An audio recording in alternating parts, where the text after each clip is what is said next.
Well, I guess cyborgs like myself have a tendency to be paranoid about our origins. Sometimes I suspect I'm not who I think I am. Like maybe I died a long time ago and somebody took my brain and stuck it in this body. Maybe there never was a real me in the first place and I'm completely synthetic like that thing. You've got human brain cells in that titanium shell of yours. You're treated like other humans, so stop with the angst. But that's just it. That's the only thing that makes me feel human. The way I'm treated. I mean, who knows what's inside our heads? Have you ever seen your own brain?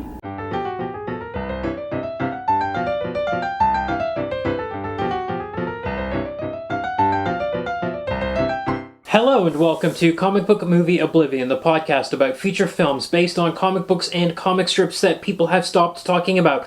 We are your hosts, Jordan and Kumar, that's me. And me. And this week we are talking about Ghost in the Shell from 1995, based on the manga series of two different names that ran from 1989 to 1991 Yep.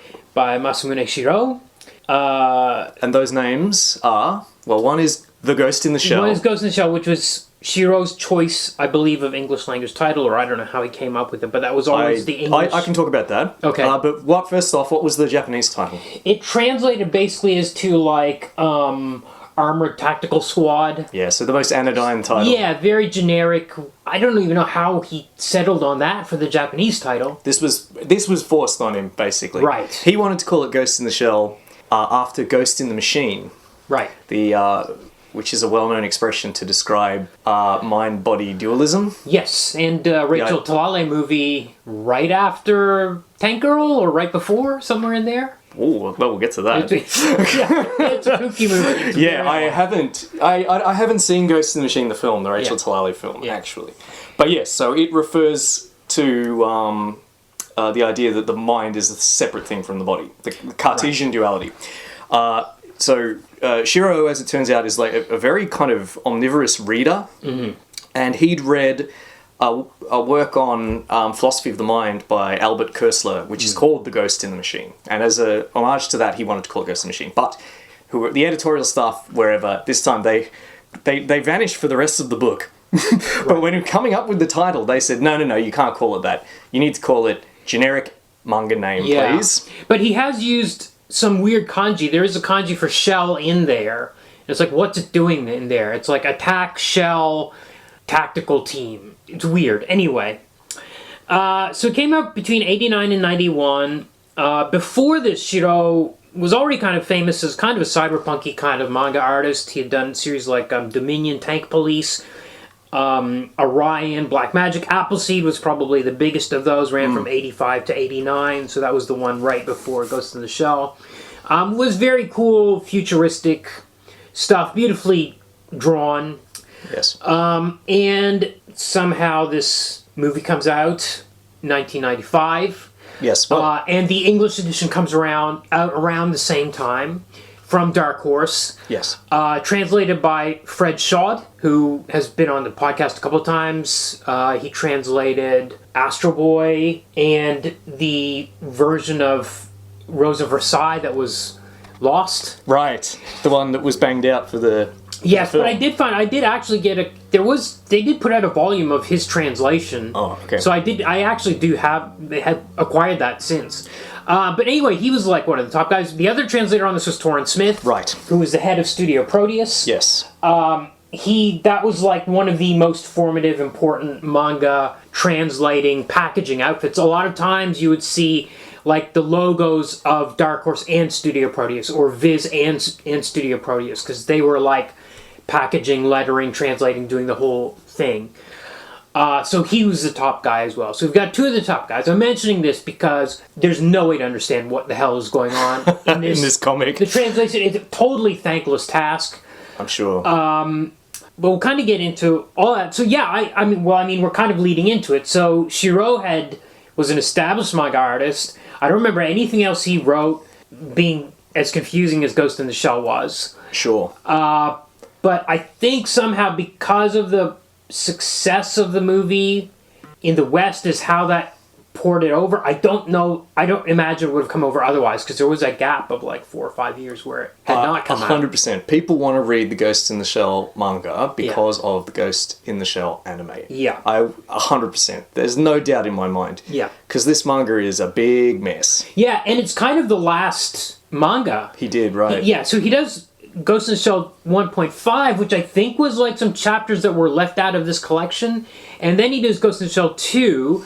But these are really weird comics with like CG backgrounds. It's like, imagine like your 1995 computer and you make some swirly kind of artwork on there. And then you draw Major Kusanagi like floating around in cyberspace. And that's what that image is supposed to be. And since then, he basically just does like sexy pinups. Yeah, and calendars. Like calendars, and things, stuff like that. And he does covers. He does lots of magazines have his covers on them. Right. But he hasn't done sequential art in a long time. Okay. This was kind of This is his last one? end. Yeah. I'm not surprised, because he's just doesn't... I think when your episode on Deconstructing Comics, you said this seems like something he wrote completely for himself and wasn't meant to be published. It's a bit like It's like The a diary. Crow. Almost like when The wow, Crow that's a good was comparison. like, boy, this is somebody's diary This that we should be very, looking at. very private. Yes. And I feel guilty reading Yes, this. exactly. That was This what The Crow was like. This is less like this. is more like, these are your the notes editors, for something. The editors were like, why haven't you produced a new manga yet? They snuck into his apartment And stole it. and stole it and published it. And it's like, we'll try to describe it. But yeah, so he hasn't done much since. It's very text heavy. I don't remember his other works having this much text per page. A lot of dialogue, but also a lot of footnotes. Yes, and very weird footnotes, some of which seem to be in-world footnotes, like robots can do this or can't do that. Yeah. Or They're strange. Or they're, from him as a cartoonist, like, I didn't want to draw this scene, so I didn't include it. Yeah. Or they're present-day speculation about the future. Like, if robots did exist, as opposed to other footnotes, they're like, well, robots do this and that as if they do exist. It's all very free-form, almost. Yeah, free-form is the word for it. The footnotes occupy all three of those perspectives. So these aren't the way footnotes are sometimes deployed in novels like Jonathan Strange and Mr. Norrell, where they're an omniscient narrator. The way footnotes would appear in an academic work to comment on, a work of history or something like that, to put something in context. Some of them are like that. But then some of them are just Shirow saying, oh, this is from a book I read. Yes. This book's available in English. It's not available in Japanese. It was published this year. It's by this author. Yeah. And other times he says, he's explaining something that you can't see. So in one point, they're in a car chase, and the pursuers are able to change their number plate, but we don't see that. Yeah. It's just in a footnote. He says, by the way, the cops here are able to change their number plate. Yeah. Why wouldn't you put that in? Exactly. There's so many Why would you details draw in the that? footnotes. Just have a character say it out loud. There's an even better one, which is where at the end, I think it's in the same car chase, I think, he just says, next I was going to do a big scene where they have a big confrontation, but it would have been too hard to draw, so I just skipped it. Yes. Yes, exactly. There's footnotes like that. There's some footnotes that need additional footnotes. The pornographic lesbian threesome scene has my favorite footnote, where he's talking about how same-sex cyborgs can use this polymer or whatever, or virtual setup to have virtual sex with each other. And then at the end of the footnote, he says, of course, this wouldn't work with members of the opposite sex. Yes. Of course. For obvious reasons, he says. Yeah. Well, the reason What are the reasons? Yeah, well, because that was in my copy. That seemed fairly clear, because he goes on to mention that Bato, who, okay, we're getting ahead of ourselves here, but they're sharing, 3 women cyborgs are sharing a consensual virtual experience, or consensual hallucination, where they're having extremely graphic lesbian sex. Yeah. This is all shown. Yeah. Incidentally. Yeah. And then Bato, who is in another location, he has joined that simulation by sharing his ghost with the Major, with Major Kusanagi. And then he's extremely uncomfortable when he's done that, because he's experiencing sex with a woman. Yes. Sex as a woman. As a woman, okay. And Shiro actually says, a man would obviously feel uncomfortable here because he doesn't have the same equipment. Oh. So he's feeling what it's like to have a woman's equipment, but he's a man. And that's why he gets a stomachache. Okay, so by the way, Yeah, we And just we're jumped. talking about cyborgs here. Let's jump straight into that. So this is very okay. I think you can talk about this in broad strokes fairly easily, but when you start getting to specifics, is when it goes crazy. Ghost in the Shell is essentially about a black ops squadron of security police Called Section 9. called Section 9. It's set in the year 2029, 2030. Yep, so we're nearly there. Yeah. But it's like Blade Runner future, Yes. like times 100, like so advanced, all these high rises and everything's super high tech, and it's corporate conglomerates. It's completely cyberpunk, so everything we totally associate cyberpunk, with the world of cyberpunk, you know, corruption, the corruption of the political process, mega corporations replacing the nation state, Yes. money, people hacking one another.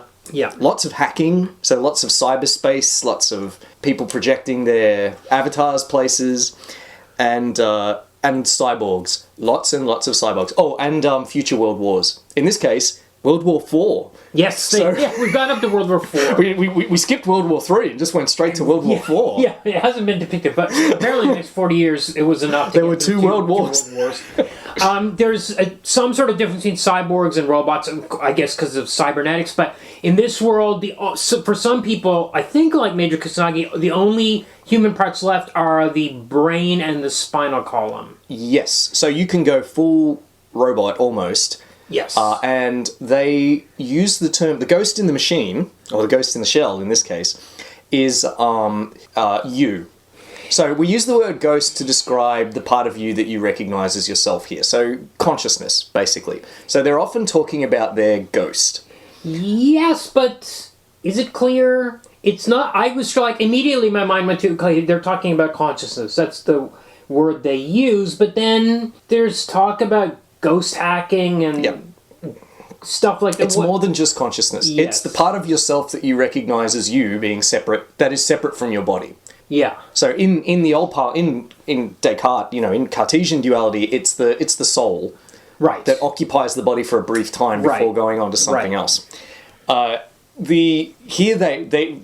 because everyone's in robot bodies, they're very aware of their ghosts. They'll often talk about their ghost talking to them. So intuition, instead of saying, "Oh, it's my intuition," it's they'll my say, ghost whispering to me. Yeah, Yeah. And also, the ghost does more than just exist. You can send it out of yourself. Yes. And you can share your ghost. Yes. So that means so the ghost is associated with your senses.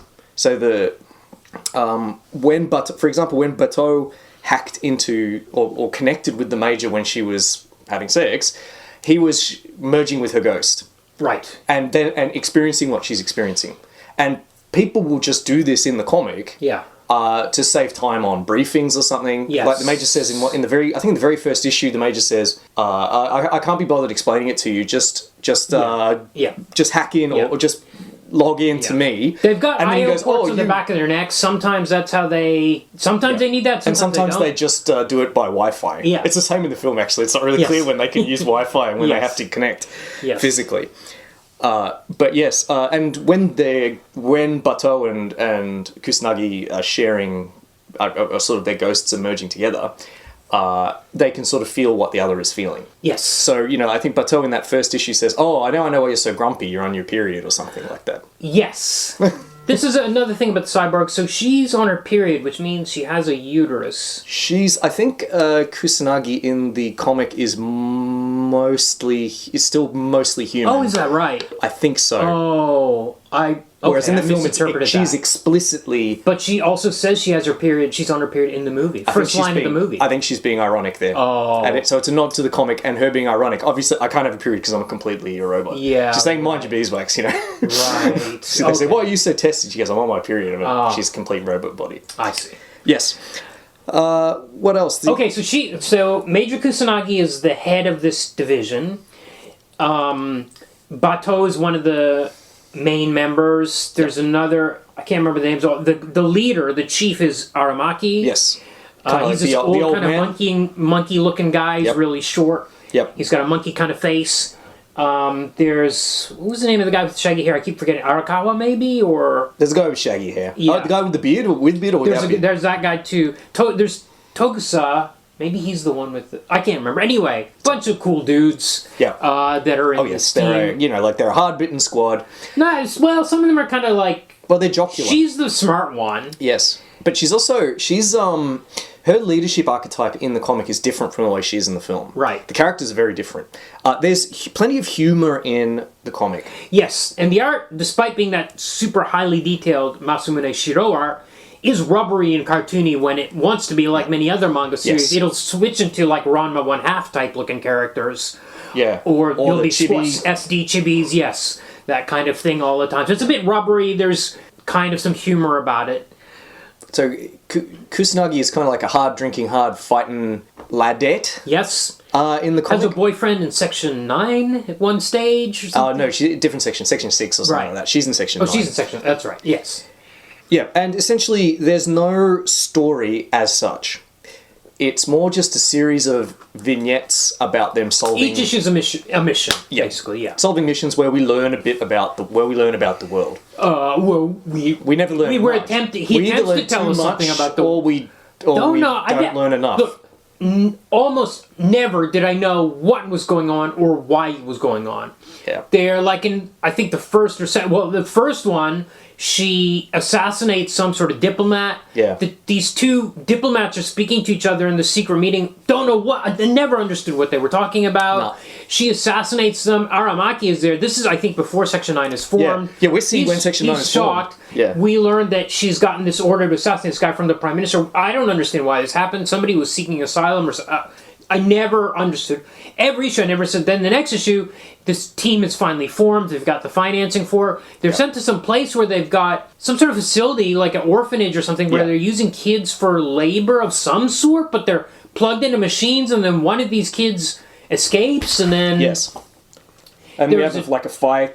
There's a fight. The fights are great. Like that Shiro stuff it's beautiful, absolutely. Although I must say, sometimes I don't know what's happening. Sure, that's been throughout his career. Like you get a super close up of like an elbow, and you're like, "What is that?" Yeah. And you're looking you're staring at this panel of an elbow, trying to figure out what it is. Yes, so there's a big fight. I don't know who the factions are. I don't know who the enemies are. I don't know what was happening at this orphanage or whatever it was. I don't know what illegal business they were in. I don't know why the team is running off. There. It's like the engine in Snowpiercer. Whatever they're doing is running off human suffering because they've got these children building engines. But then she tells them kids off or something at the end of that chapter. Yes, so that's like, strange. Why would you do that? Why? What's your issue with these? In comparison to the film, we've seen the film, I've seen the film, I think the film has pretty clear themes that you can come to grips with. So when I started reading this, and I enjoyed the film, and I don't think I'm stupid, and when I started reading the comic based on a film that I enjoyed and thought I got, and didn't understand anything that was going on, I started to wonder if I'd had a stroke. Yeah. But no, apparently this comic is incomprehensible to everybody. Yeah. There's sort of an overarch. There's another story where special cyborgs being sent out from special limited edition cyborgs are being sent out from not cyborgs, robots, actual robots, which are indistinguishable from the cyborgs. Are going out to rich people, and then they're going berserk and trying to kill. Yes, they were folks. demo models. There were these 15 demo models or something. Yeah, and Kusanagi and the team go infiltrate. There's a whole plot story that happens. They go and infiltrate it, and it turns out that this company, to save money, has been importing children from the Philippines, smuggling children from the Philippines, human trafficking, and then duping their ghosts into these robots. Oh, dubbing them. Yeah, dubbing them rather than creating an OS for the robots. They're kind of... Oh, you figured all this out. Yeah. And this is a high crime. Yeah. Because the dubbing process destroys the ghost. The original ghost. Because there's something magical about consciousness that means it can't be copied easily. You can kind of make an echo of it that makes a great... You know what, there's ideas. There's seeds of stuff which is picked up in the movie, because we still don't know how consciousness works. Yeah, so now we don't know. Yeah, so that's this is an interesting thing to pursue for anyone working in science fiction. Yes, but there's just so much else. So I've got I've got a list. Last week I spoke about Araki's interests that you can pick up from reading JoJo. So I've made a similar list of Shirow's interests that I think you pick up from reading. I haven't read Appleseed or anything like that, but from reading Ghost in the Shell, here's his interests: futurism, philosophy of mind, cultish ladies holding guns, intricately detailed machinery, butts. Yes, nurses that wear lingerie. And high-waisted leotards. Yes. Yes. You'd think these nurses that build these cyborgs need to be in a sterile environment, but they're always got their butts hanging out. Yeah. Everyone's got their... They're just sex robots. Everywhere I've got, in my notes, I've got hot lady robots for everybody. Yes.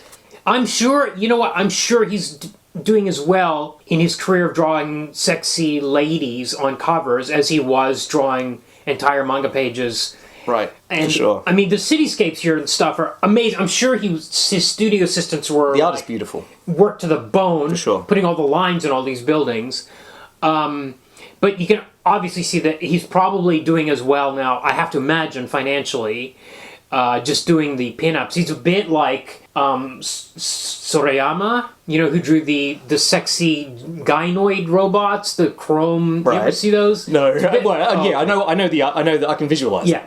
Yeah. So, so definitely that the nurses were so hilarious. Like, he just couldn't resist. Because he's trying to be kind of real world about it's very everything gritty. else. Like there's a... So the plot with the malfunctioning demo robots, it turned out that was being sent by some of the girls who had been trafficked. And in order to get the safety inspector to agree to send out that message, they slept with him. And they were children. So it's almost like, sure, let's just put that in there. Yeah, right. This is like a gritty, nasty world. Yeah. But also, there's then they have SOS messages in blood in their brains? Yes, that's it. They got the safety inspector to do that. Right. So, but on the other hand, there's all this, there's hot lady nurses wearing lingerie, as you said. Everyone's got sex robots hanging off them all the time. Yes. There's a lot of kind of strange humor. We get like chibi characters. The issues will often end with a chibi panel. Yes. And also some of the designs, like there's this maybe the foreign minister, some minister who looks like a toad. Yeah. Like he looks like Jabba the Hutt almost. Yes. He's kind of he's got a melty face. Yes. So there's some kind of playfulness around the character design. It's so uneven. Absolutely. And also, besides the plots being unintelligible because of all this back and forth gobbledygook about this nation changed hands and blah blah blah. There's a whole chapter about the Mossad and like some sort of assassination attempt. I was like, what is going on? Yeah. Besides all that, you can't understand the gobbledygook about the cyborgs and stuff. That's it. So when I mentioned his interest in futurism, he will have he would have like 4 or 5 pages, 6, 8 pages of a cyborg being built, and he'll have like panels where it'll just be describing some sort of hypothetical process for registering touch through a light permeable membrane. Yes. And then there'll be a footnote where he'll talk about that more and mention the book that he read about it in. And it's like, I don't care. I just... Yeah. I'm sorry, man. I just... None of this... none of the explanation of how this robot works or how his eyeball works is readable, makes any sort of sense. Cyborgs can touch things. This is fine. I accept this. I can just accept that. Exactly. But he's interested in it. Yeah. He wrote in his notes, the editor broke into his apartment, stole it, and published it. He was just having fun, it seems like, thinking about robots and thinking about how this works, that works, very, very strange in that regard. He just put in whatever he was thinking about at the time. Yeah. Like whatever book, like he's clearly well read. You know what's interesting though is despite that explicit scene and the sexy nurses and all that sort of stuff, it's almost like, and I felt that last time I read the book 15 years ago, I feel like that sex scene is just in there because he felt obligated to talk about the sex side of being a robot. Yeah, he's interested in it. He was just like, well, I guess if I have to, I'll put in this scene where it explains how they could possibly have sex, what kind of we know transmitters do we need to build for this to be possible, etc., etc. Because there's no other sex scenes. No. It's just the one. Yeah. It's not like... it sticks out, actually, and he's... Yeah, it really sticks out. And it's actually deleted from some editions of the Dark Horse books. That's so. If you're interested, I can talk about that. So those 2 pages are just excised from the edition that I read, including its funny footnote about the genital incompatibility that Bateau experiences. But what happened was, so when Torrin Smith from Studio Proteus, he posted a letter about this in an issue when they were translating Trigun or something like that into English, and he said, look, a lot of people have complained about this, and he said, look, all I can say is if that scene had been included in the English language release, it would have had to have had a mature content label on the front cover, and he said that would have just meant 40% of sales would have vanished with that label. Right. And he said, you wouldn't, and that would have thrown the whole enterprise into doubt. Yeah. With the whole translation in English language publication into doubt. And because we spoke to Shirow, he said, they spoke to him about it, and he said he was actually tired of copping shit about those pages. Right. Because he's been copping shit about it in Japan as well. Right. So he just agreed to... Because it's so out of place. And also, it's weird it's almost like non-titillating, because there's so much description, captions, so much text on the page. They're not saying sexy stuff. No. They're talking about the process. Here's the transmitter. Here's the kind of polymer that we had to build the skin out of to make this... It's weird. It's so bizarre. Interestingly, the movie's like almost the opposite, because there's like all non-stop titillating nudity in the movie. It's like fan service. Maybe not titillating, but it's like... Yeah, it's there so you can get an eyeful. I think, certainly. Yeah. Certainly. Yeah. I'm in 2 minds about the nudity in the film. Well, we'll talk about it. Yeah, sure. But yes, so Torrin Smith, while complaining about the people he called tight-ass blue noses... for insisting that it have this mature audiences only label, he said, look, it's just a choice, the kind of choice you have to make when you publish. Well, it's interesting because subsequent editions, like the 2004 edition from Dark Horse and the Titan edition, have recovered the scenes. Yeah, they've replaced them. Yeah, they put them they've included them again. Yeah, and I think he also added some historical context. He said also, when we were publishing this book, it was the middle of the Great Crash. Right. Which we've discussed, obviously, before, the great comic book crash. And he said, we're concerned, like, profitability was a unique concern or is a unique concern at this point. Yeah, so we just, it's, take these 2 pages out and this gets an audience, leave them in, and you don't get to read it. Yeah. Yeah. There's a line about how when the nurses were building the cyborg, they say if she turns over in her sleep, her ghost would be knocked loose. I'm not sure what And they're like, whoa, we're so lucky that she's not going to do that because she's just like lying there. And I was like, what? Who knows what that means? How can your ghost be knocked loose? It didn't have a footnote, so I have no idea what that means. Yes. Another thing that's in the comic that's not in the movie is these robots called Fuchikomas. They look like big tarantulas. There are enemy ones called think tanks, but these Fuchikomas they're fully They have autonomous. a kind of limited AI. They have limited AI. They don't have a consciousness because they don't have ghosts. Right. But they're a lot of the comic relief comes from them. Yes, because they're like the penguin in Evangelion or something. They're like the cute thing that is hanging around, but they're giant. They're like the size of a car. You can ride in them, yeah. Yeah. And every member of the team seems to have one. There are some footnotes that like every night they upload their memories, so they all have shared memories. It's reset every morning. It doesn't go anywhere. What? It's just another detail, a world building detail that was supposed to be there in issue 55 or something that he never got to because it was published without his consent. I don't know. That's the theory we're going with. Yeah. I don't. Yeah. So look, but that said, it's unintelligible, but this is a complete world. Like, and the way it's drawn, this is a real future world with all this stuff in it you can't understand. And I often think about how just go back in time 50 years and try to talk to somebody about what's going on now, about your phone, your Twitter, whatever. Not going to happen. It's just like, I felt like this was maybe unintentionally, very much like if you were tossed into the future and have no idea what people are saying to each other or how to understand even the geopolitical situation, any of that stuff. But it's drawn so completely that I feel like you're in it when you're. It does on a feel page, like a world. Yeah. That the world is tantalizingly is not quite the word. Frustratingly just out of comprehension because of the opacity of the dialogue, because of his insistence on throwing everything in. Yes. Less is more. Masamune Shirow, please. Yeah. Less is more. Yes. The film gets this right. Yeah. There's too much stuff, too much detail. It's overwhelming. We've got too much about the political process. We don't really need to know how Section 9 is set up. You know, I definitely don't need to know how cyborg skin might work. Yeah. And I super don't need to know crazy Buddhist stuff when Kusanagi merges with the Puppet Master in the final issue.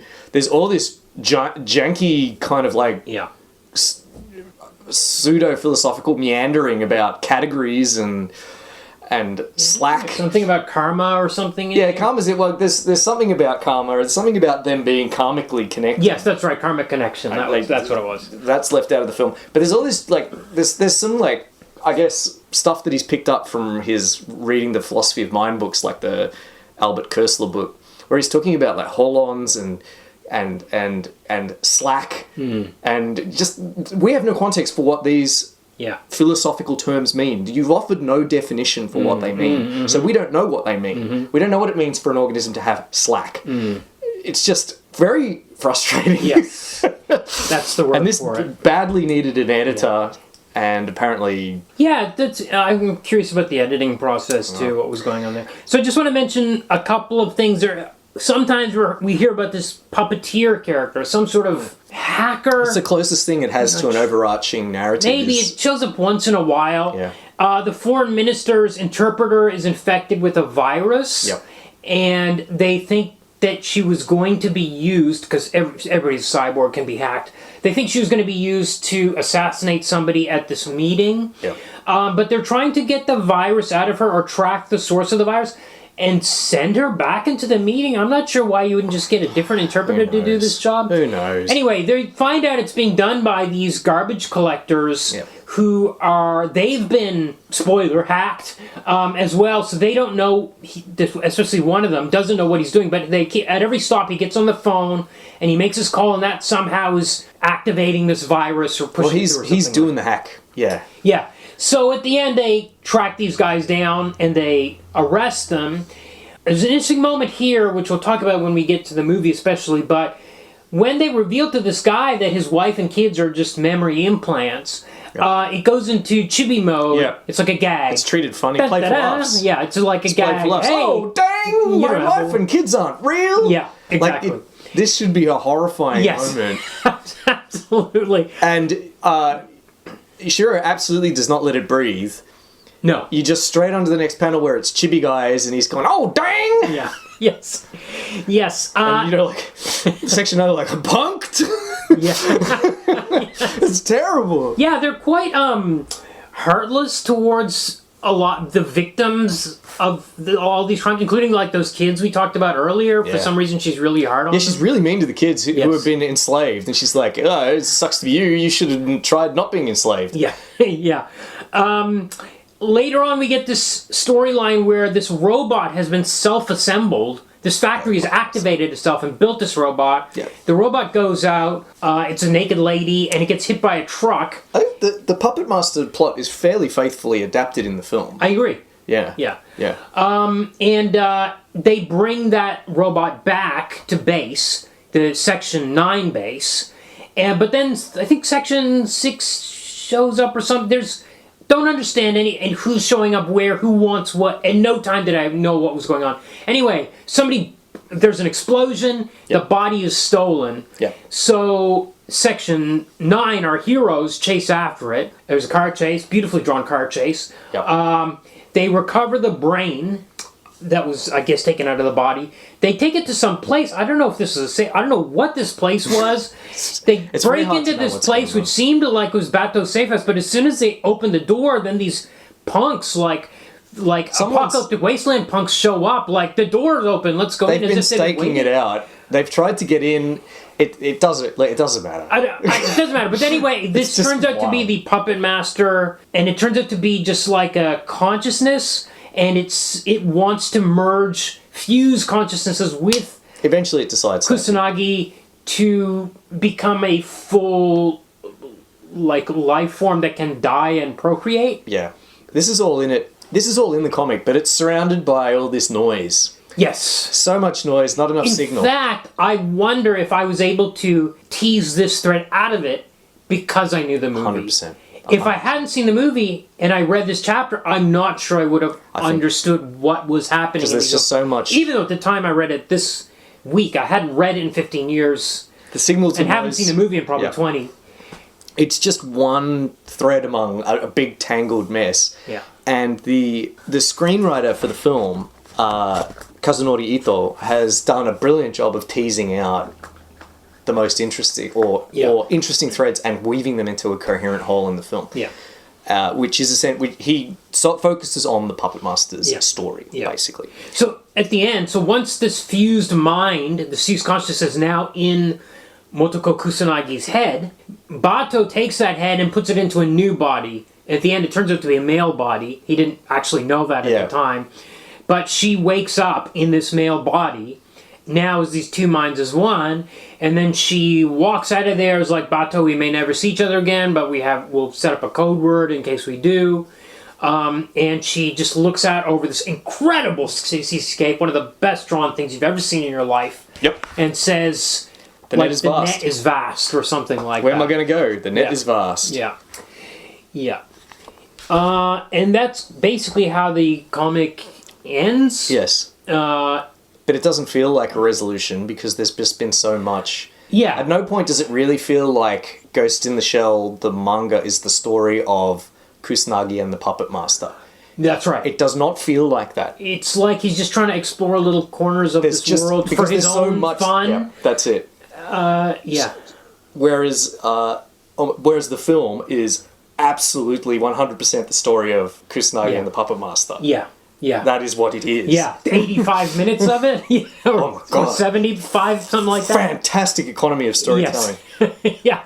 Well, let's start talking about the film. Let's do that. Okay. This came out in 1995. Was directed by Mamoru Oshii. Oshii had some fame as an animator, director. He'd done 2 Urusei Yatsura movies. He might do the second one of those because it's so good. We might get around to that at some stage. Yep. Had done a Pat Labor movie before this. Yeah. And then after this did a live-action movie in Polish called Avalon. Oh my God, I didn't know that. Which is weird VR kind of future thing.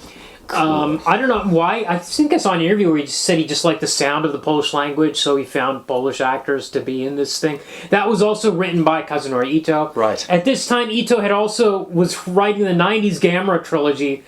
That's a great set of movies where they like Batman Begins Gamera into this so cool. modern update that's like this amazing. I dig those movies quite a bit. I believe it. He has a talent for teasing out some profundity. What's the from heart absurdity. of this thing? Yes. Yes. Yeah. That's like that was like 95 through 98 those movies were coming out, and that was like the first time I saw like a kaiju movie where they were like trying to have some like trauma talk in it, where like some people their families have been killed by Gamera and they were like out for revenge, that kind of stuff. Interesting features. Okay, so this movie, I'm trying to remember what my relationship with it was. I feel like I knew it was coming out and was important, and I bought the VHS like as soon as it was available. Somehow I knew about it. That was the dub. Yep. I thought I had seen a subtitle version, but I think I'd only heard about it from my friend Dana, maybe because he saw it and he said, "Whoa, the subtitle version is really different in several scenes." Oh, okay. So I don't think I've actually seen this since probably 97 or something. That's astonishing. Until last night. Yeah, that's crazy. Similar. I watched this in the late 90s. Yeah. I also had it on VHS. I taped it off the SBS Cult Movie Night on Saturday nights. For me, my relationship with this is that this is what I thought anime was. This is what everybody thought anime was. Yes. In the 90s. You thought they were all going to be this, Akira, and Ninja Scroll. Exactly. And you think, okay, all those other ones out there must be like, I want another Ninja Scroll. Couldn't find it. That's it. And that's part of the story about how this film got made, but we will get into that. Right. But so this is like, anime was... I had no idea that anime was this genre that had already existed in Japan for decades. Right. Well, I was a Robotech guy. Right.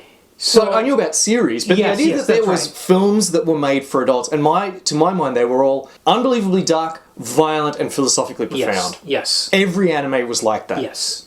And of course, but of course it's not. But this is the, how would you say, the perception that Akira created, really. Yeah.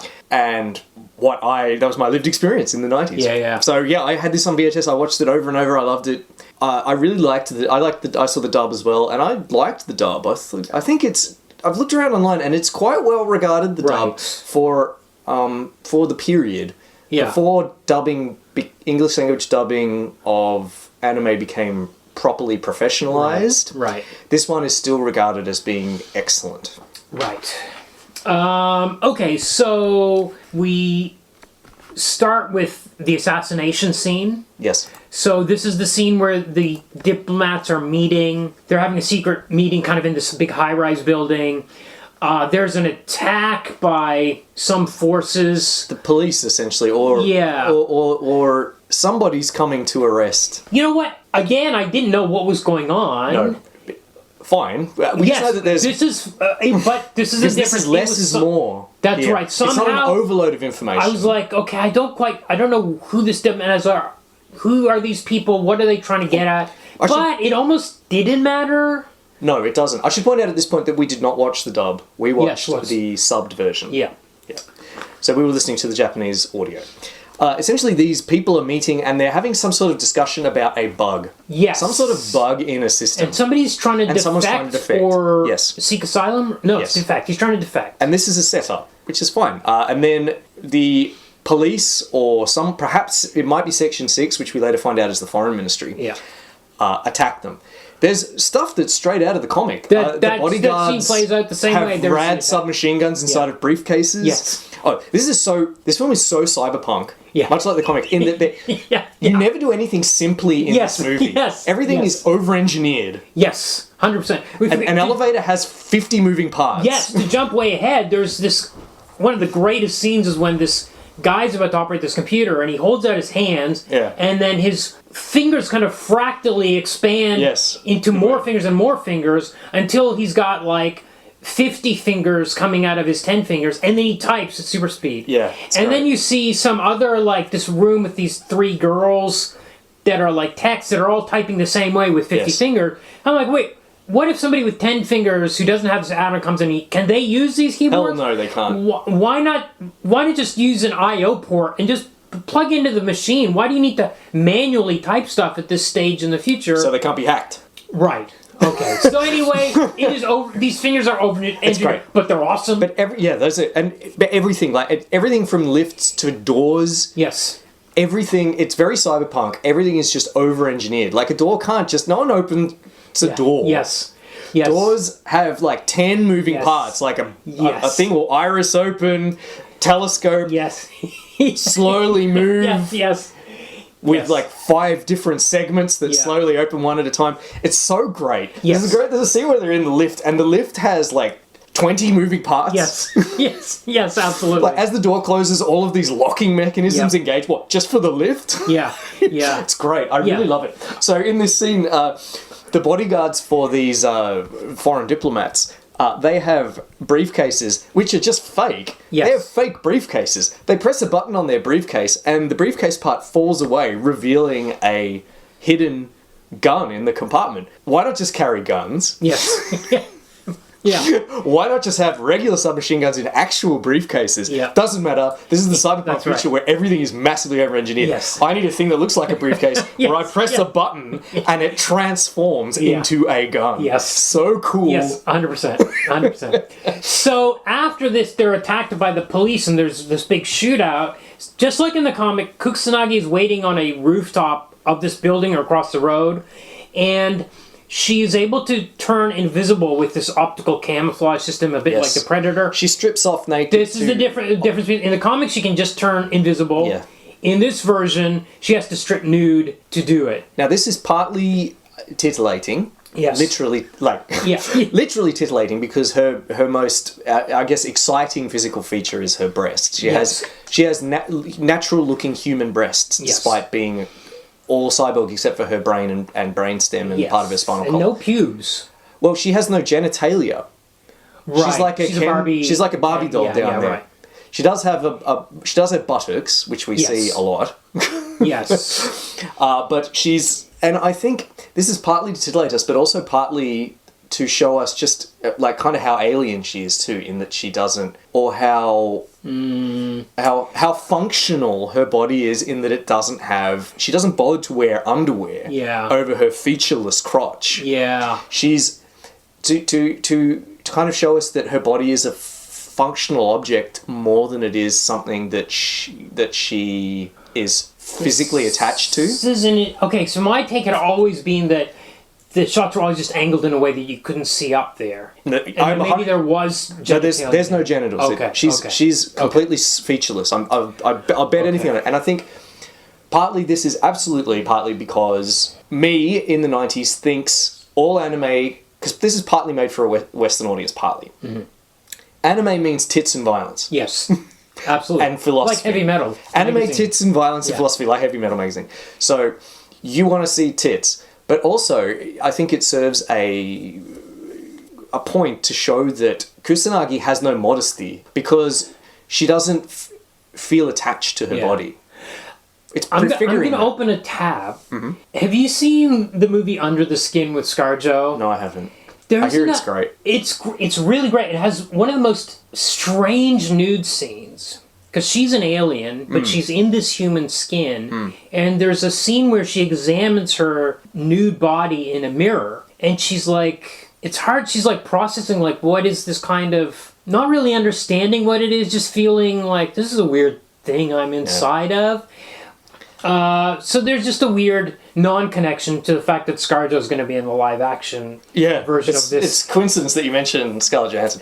But I do feel like she, like ScarJo presumably in that scene, Kusanagi doesn't feel like her body is her own. Right. That's a good point, yes. But she straps on a gun and stuff, and that's invisible. By the way, another character later in the movie has an invisibility cloak. Yeah. Why couldn't she just get a cloak so she doesn't have to strip naked all the time? It's built in. You can't take her cloak away from her. It's her skin. Right. Yeah. I guess so. You're right. She does a great thing, very memorable scene where she dives off the building. Yeah. Yeah, it does a kind of swan dive, reverse swan dive. Yeah. The room that the diplomat's in has no windows. Instead, it has a fish tank. But then we find out that those projectors, like screens. Yeah.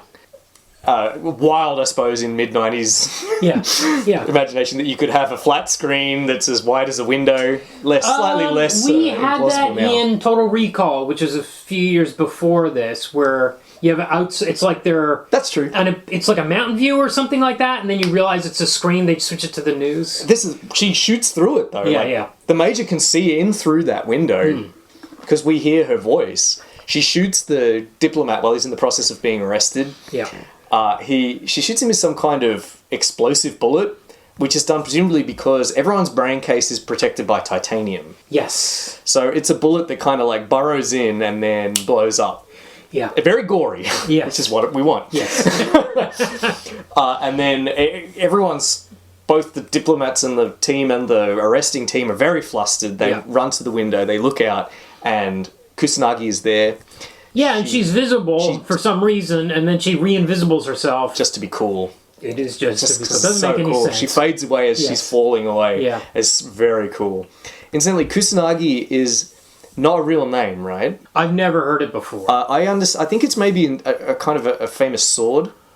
Oh, that makes sense. So this is... Yes, it does sound like a sword name. So it's not even... So presumably in the comic, it's just like a cool name. But in the film, she doesn't even have a real name. Right. Right. It's a weapons name. Yeah, right. So now we get the opening credits in which we see a cyborg being assembled. This is maybe one of the most amazing, maybe famous. It's been copied. Beautiful. Yeah. Certainly in Westworld. Opening credits are lifted from here. And Björk's All Is Full of Love music video lifted completely from this sequence. It's a beautiful, arresting scene with amazing music. Amazing music, yeah. Which is chanting, classical Japanese chanting. Right. With drums, and I think some very basic kind of like flute notes or something like that. And I'd say it's probably heavily inspired by Akira's soundtrack. Absolutely, yeah. But it's still utterly unique and memorable. Yeah. When I think of Ghost in the Shell, the first thing that pops into my head always is this tune. Yes. It's really something. So you see like the mechanical robot, and it's intercut with like CGI kind of. You see what they're doing on their screens as this thing's being assembled. Yes. It goes through all these kind of different fluids. Everything's massively over-engineered again. Yes. There's this enormous, I guess, football field-sized facility for constructing a robot. Yes. Piece Very by complicated piece. process. She floats through tubes. Yeah. There's a whole room that fills with water just so she can float in it. Yeah. There's a milk bath that kind of dissolves to become the skin. That coats her to become her skin. Yeah. This is very much like, I suppose, some of the 6 to 8 page sections in the manga where we see cyborgs being built. But amazingly, all of Shirow's nonsense babble has been cut out. Yes. Yes. And we're just seeing the robot being Exactly. built. You just have to watch it happen. Okay, now we get to Kusanagi waking up in the morning. Really beautiful sequence where you just get the light from out of the window. We can see the cityscape. And we can see her silhouette. So she goes into work, and it starts with the interpreter. The interpreter story. So the foreign minister's interpreter has been hacked. They've got her brain, or they've got her brain connected up to this external brain. It's very cool looking stuff. Yes. But they're... well, they've pulled her brain literally out of her head. Yes. And they're tracking these garbage collectors that are stopping and making these phone calls. Now we get some good views of the city. Seems to be overpopulated. Looks very like Kowloon Walled City kind of. Yeah. It's packed. And all the signage, there's no Japanese signage, it's all in Chinese. Yeah. It's that was a deliberate choice too. Yeah. Because it's based on Hong Kong, so it's appropriate that you mentioned this is like a ultra cyberpunk. It's very cyberpunk to have a Hong Kong style looking city. Yeah, well, I think other countries' cyberpunks would set it in Neo-Tokyo. So the Japanese cyberpunk has to go to China. Yeah. I think that's what's happened. Yes. Exactly. Yeah. Exactly. It's got to be some other country. Sort of. Yeah, well, how Araki's town in Diamond is Unbreakable is based in Spain. Yes, that's right. Here it's based on Hong Kong. Yeah, but for Cyberpunk especially, it's like, well, where's this future city? Well, it can't just be regular old Tokyo. It's got to be Hong Kong. Got to be Hong Kong, yeah. And it looks like Hong Kong. Yeah. I mean, it really does. It doesn't look like Japan. It looks like Hong Kong.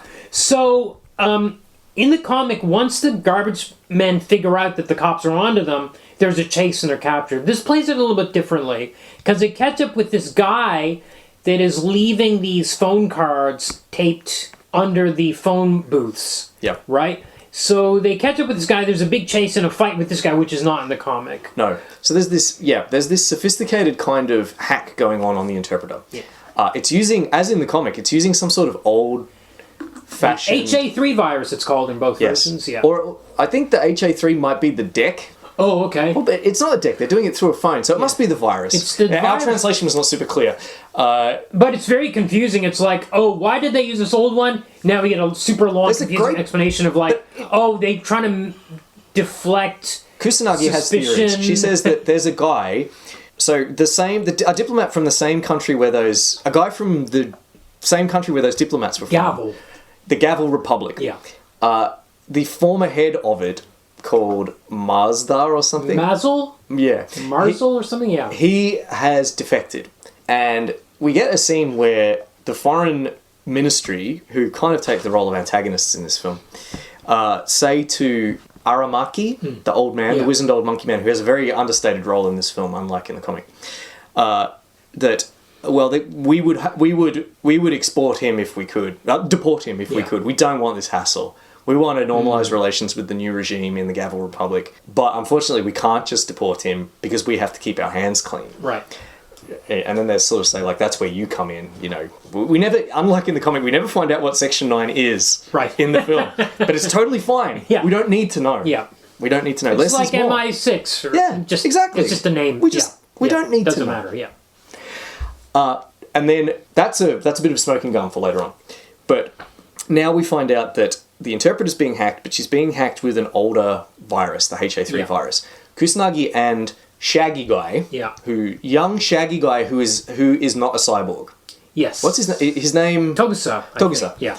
Togusa is, unlike all the other members of Section 9, or most of the other members of Section 9 that we meet, is not heavily cybernetic. Right. He just has kind of like a connection to the net, Okay, right. a Wi-Fi port, Yeah. and that's it. Yeah. And Kusanagi is saying to him, well, they're probably using that HA3 because they want to implicate somebody. Probably this guy that's seeking asylum, Colonel Mazel. Yeah. And unless we're supposed to think that it's actually someone else, and we're supposed to think that it's Colonel Mazel, but it isn't really, or it might be someone that wants us to think that. Yes. And then Togusa. Togusa just goes, Yes. That's right. I was like, what? And then he just goes, Yeah. And then he moves on and he says, look, Major, why did you want me to join Section 9? You specifically requested me from my, desk job. I'm curious. I don't have any special skills, or why? And the Major just sort of says, well, you were an ex-cop, you have a wife and kids, and you're not heavily cyberneticized. We need a person like you on the team because we are all cyborgs and we are all standardized. This technology is amazing, she says, but this technology is not diverse. Yes. Something that can affect one of us can affect all of us. Right. So we need you on our team. A very important conversation regarding the themes of the film. Yeah. Yeah. Then they have some sort of nonsense talk about guns. But Yes, because he uses old-fashioned revolvers. Yep. I thought you liked his old-fashionedness, Major. Now she tells him off for having an old-fashioned gun? Yeah. Get out of here. Yeah.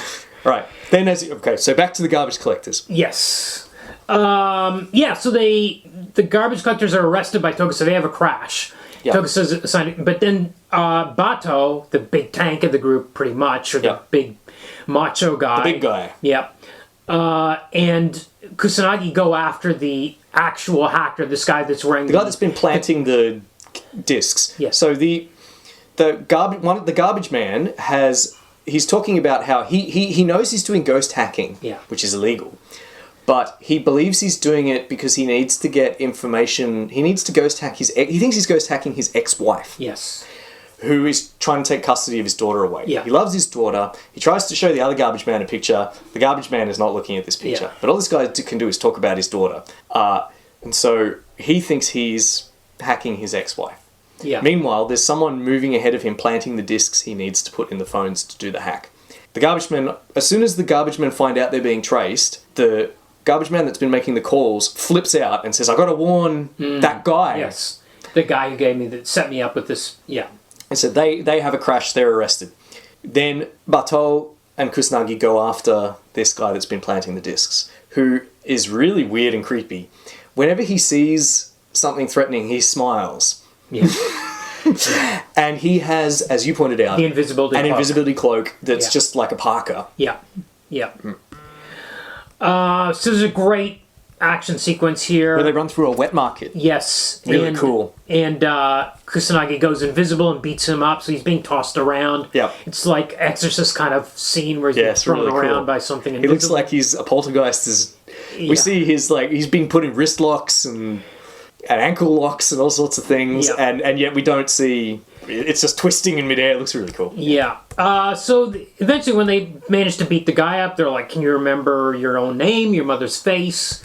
He's just very blank about this. He delivers a line of dialogue. This guy, he says, "Don't bother arresting me. I won't talk." Yeah. And Bato just sneers at him or shrugs at him and says, "You won't talk anyway. Yeah. You couldn't talk even if you wanted to. Yeah. You're nobody. Do you remember?" And then asks him those questions, but he's not. And then finally, the smile starts to fade from the guy's face. Yeah. It's revealed that he has no ghost. Yeah. The puppet master. Someone has hacked both him and the garbage man. The garbage man has been given false memories, Yeah. just like in the comic. He's been made to think he has a wife and a daughter that he loves. The other guy apparently has just been wiped and been given very simple instructions. Yeah. Run away, fight, Yeah. etc. Grin when you see danger. Yeah. He's a lost cause. Yeah. The film implies. Yeah. The garbage man, on the other hand, he gets a scene, completely unlike the comic. He gets a scene that's absolutely brimming with emotion Yes. and pathos, where the Section 9 very delicately and gently tells him that all of that's not real. Yeah. He's been abused. You've been living in a bachelor pad for 10 years. You're alone. You don't have a wife or a daughter. And he starts crying. Yeah. And he says, well, look, how do I get rid of these memories? Yeah. And they say, well, current technology, we can't. Yeah. I'm sorry. Yeah. It's devastating. Yeah. It very, very memorable. And they show him the picture that he's been trying to show other people with his wife and daughter in it. And it's just him. And a dog. It's just him. I think this was also lifted in Westworld. Because in Westworld, the robots, if you show them a picture of something they're not supposed to see, like, because it's the Old West, if you show them like a computer, they don't see it. Right. They're just programming, just shows them air wherever that thing is. Yeah. And there's a thing with a photograph that they're not supposed to be able to see in there. I feel like they lifted it from this? almost completely from this. It's horrifying, actually. Yeah. And we get a real sense of... We get a sense that memory is an illusion. We actually get a dialogue line. Memories. I think Kusanagi and Bato are watching. They say memory is an illusion. It can be tampered with, and you can become a new person if your memories are played with. Yeah. Another moment I loved during this interrogation of the garbage man is that Kusanagi and Bato are on the other side of one-way glass watching it happen. And she's looking at her reflection. Like, we can see her reflection in the glass as she's watching it. It's a really subtle touch that comes up a few times where you see her reflection in something. We find out here and in the next scene that Kusanagi is very preoccupied with identity. Yes, and more so after encountering the puppet master, because now in the next scene she's like diving in the river. We haven't encountered the puppet master yet, but they hear a voice. He's been hacked. It does come. It does come. It's in this next scene. So as soon as they get the garbage man, she's on this boat with Bato, and they both hear this voice speaking to them from somewhere, and they're like, "Who's that?" Yes. So as you pointed out, we have this great bit where Kusanagi is looking at the garbage man who's had his memory hacked and is no longer himself, and can see herself in the reflection. Next scene, we have her in the ocean. Another beautiful scene where she's floating. It's in this polluted water, I guess. Yeah. But she doesn't care. She's a robot. She's not affected by pollutants. She doesn't even need to breathe. But she needs a special diving gear because she weighs 1,000 pounds or whatever. Yeah. Brilliantly. Often Kusanagi will jump and the ground will always buckle. She must be more than a little bit cyborg. In the film, she's all cyborg. Yes. Right. That's right. That's what you're saying. Yes. We see. We always see the ground buckle under, and I'm 100% sure that the cyborg in the opening sequence. Yes, of course, because at the end we do see the full formation of her. So yeah, or it could be somebody that looks exactly like her. It could be someone else, but I'm pretty sure it's her. Right. But as you say, it could be someone else because this is a mass-produced model. We find out. That's right. No wonder she's struggling with her identity. Yeah. So she's been swimming in the sea. She floats to the top. Bato fishes her out and he says, aren't you worried about doing that? This is a crazy thing for a cyborg to do. You weigh 1,000 pounds. If your flotation device malfunctions, you're going to the bottom and dying. Yeah. And she's just like, well, if it happens, it happens. If I die or something like that, yeah. She's very melancholy, completely unlike the one in the comic. This one, she's quite thoughtful, stoic. I feel like the key here is that encounter with the puppet master. I think she was already, maybe. Well, she hasn't really encountered him yet. Because after they hear these voices, the next scene is this. Oh, I want to talk about the scene. Go ahead. I think I respectfully disagree. I think Kusanagi is preoccupied. She's experiencing cyborg blues. Okay. I forget what it's called on TV tropes. Cybernetics Eats Your Soul, I think it's called, the trope on TV tropes. She's experiencing the bad consequences of having a body that's not the body she was born in. Right. And she's become very, very thoughtful. So she has a speech with Bato where she says, I think he asks her, why do you work for Section 9? And she says, I live in this body that's top of the line, but it needs so much maintenance. I can't leave Section 9. Yeah. Because if I do, my body will no longer be looked after. Yeah. She then goes on and she says, a body... she said, I don't know... She says, you ever wonder if you are still you? Yeah. She says, she might have died. She wouldn't know. She says. Yeah, I don't know if I'm me anymore. Is the thing that I think is me, my ghost or whatever, is it still in... Am I still here, or do I just live in the cyber brain They keep mentioning this thing called a cyber brain, which unfortunately in our translation our subtitles wasn't made very clear, but I think it's just some sort of maybe it's like a modem. It just helps you. I think it's a casing around the brain. Maybe. From I don't know, remember which version. I got the sense that it was the casing, the titanium casing around the brain was the cyber brain. Yes, it does, but it does seem to have programming in it or something. It might be how your brain interfaces with the net, or it's just an extra bit of the brain that's robotic, I suppose. Yeah. But she says, like, I could be, and Butter says, you're not dead, you're a human being. The law treats you like a human being, so you're fine. And she goes, well, I've never seen my own brain. I don't even know if it's in there. Yeah. I look at my hands and I don't see something I recognize. And then she says, we're all, the things that make you, like your memory, your hand, something that you can look at in the mirror, these things define a person, but they also imprison you, she says.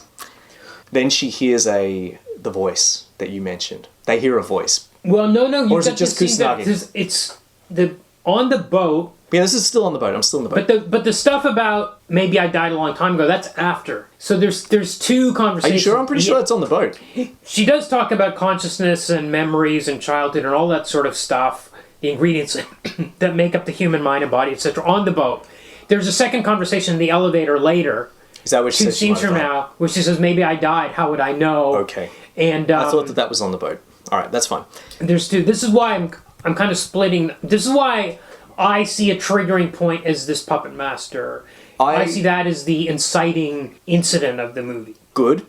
I don't agree for reasons I'll get into. Right, okay. Later. But yeah, this scene on the boat's great. I detect... And they both hear the voice, and he's like, was that you just now? Yeah. Yeah. The voice repeats a Bible quote from Corinthians, the glass darkly. Yes. For us now we see through a glass darkly, but later we see face to face. About... I think the actual Bible quote is about the difference between earthly life and the afterlife. Yeah. So when a more perfect existence in the afterlife. Here, who knows what it means? We'll find out why the puppet master is interested in this particular expression. As well as this biblical quote, I detect elements of Buddhist philosophy in this scene and in earlier ones. Right. The fact that Kusanagi likes to swim in the sea, an analogy for nirvana is... a human being is a drop of dew, and when you attain nirvana, you are cast into the sea and are no longer subject to. You can't dry up and die. Also, the sorts of things that Kusanagi is saying about identity, that your identity is something you experience from memory, but also from your senses feeding information to you. That's also a kind of. In Buddhism, there's no such thing as consciousness. Consciousness is an illusion, right? And they kind of circle around that. Consciousness is just a thing that flickers into existence in every instant as a result of your senses feeding you information, right? Including memory, right? I mentioned that just because, of course, of what happens towards the end. But we'll bear that in mind. So after the sequence on the boat is when we get probably the centerpiece of the movie, which is a completely silent sequence where Kusanagi's just on a boat going through these canals of the city. And we hear the theme tune again. Yes, and it's all just beautifully, super highly detailed paintings of this city that that the boat is passing through. It starts to rain. My favorite of this moment of the movie, since the first time I saw it, she looks up in a window at this cafe way up there, and a woman sitting up there looks down at her, and somebody that's the same model as her.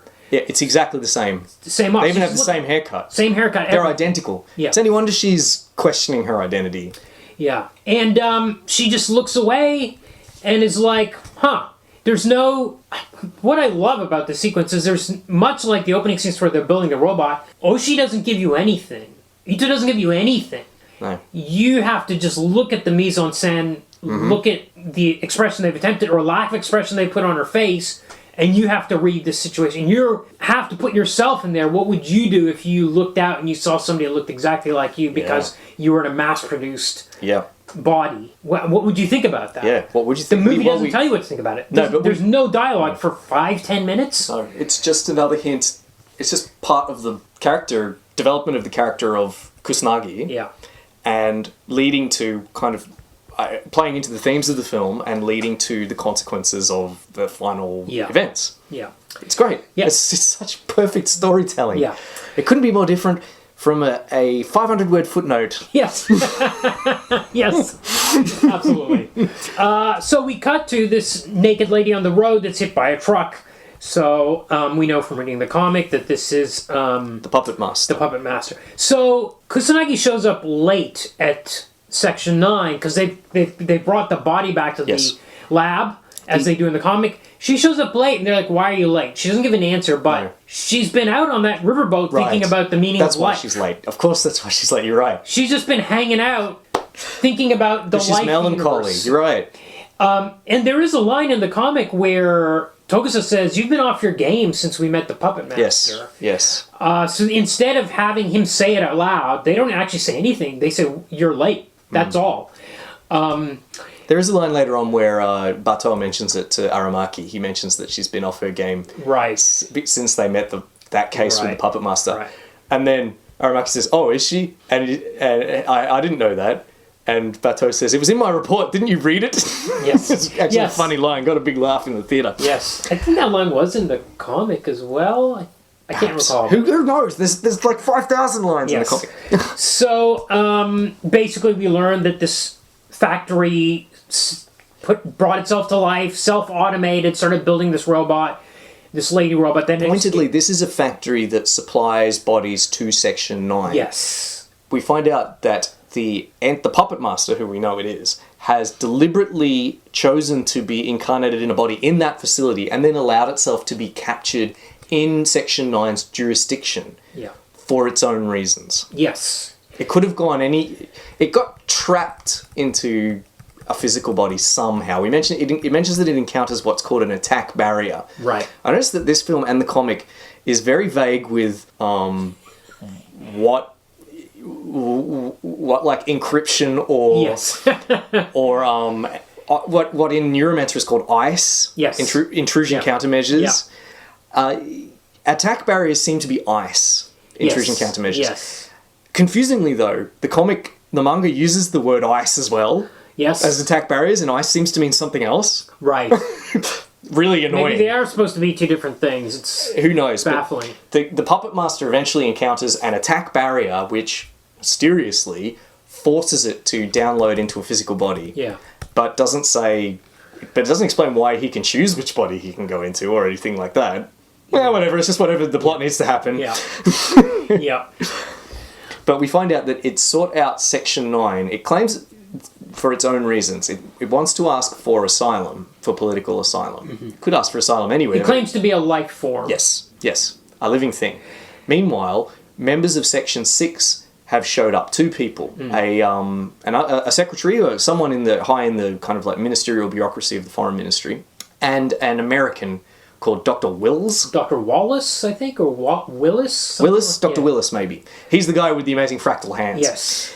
And they've come in, but also they have come in with some baggage. Two guys in optical camouflage. Yeah. Shaggy young guy, who you need to keep reminding me of his name. Togusa spots this being clever. There's actually one of my favorite moments of animation in the movie where he's in his car. He's got a suspicion that something's going on. Yep. And then he types some stuff in. Is like, is there anybody else here? And nobody's detected. And he leans back in his seat and just is like thinking. And I love the drawing of him. He's like, He's just processing. What could it have been? Something's off. I just love the way they've drawn him leaning back and trying to figure out why he's something on the edge of his awareness is like something's off. Yeah, it's good. Yeah. It's some great visual storytelling. Yeah. He susses out that those camouflage guys are accompanying because a door closes later than it should have. Exactly. Why does this door mechanism sense the people and the regular detection mechanisms don't? Yes. It doesn't explain. He just says the door mechanism is especially sensitive. Yes. Okay, fine. Yeah. Whatever. We need this. By the way, this was as they were leaving the office is where we get the elevator conversation. Right, about where she thinks she might be dead. Got it. Yeah. Section 6 kidnap the Puppet Master, much as they did in the they blow manga. open the wall. Those two guys that came in, actually... They're the ones that do it it. plays a little different in the comic because we didn't have the invisible intruder. In fact, in the comic, it said that only the police are allowed to have optical camouflage. Right. But so here that guy who's running around with the parka that wouldn't be allowed in the comic. Actually, they say...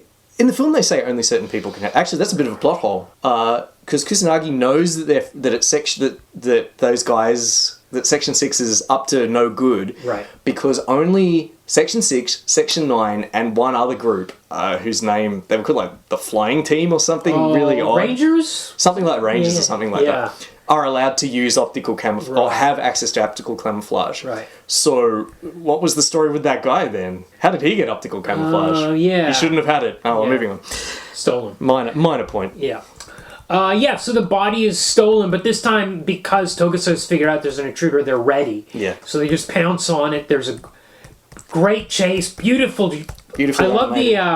I'd kind of forgotten about they're like the reflections of light on Bato's windshield. It looks so was good. like really good. There's also a beautiful moment where they are driving through a tunnel, like a Tokyo, a traffic tunnel, and there's like these neon strips that they're passing every 20 meters or something, and it's almost like a moment in Solaris where they're just kind of zipping overhead in a steady rhythm. It's just like a nothing shot.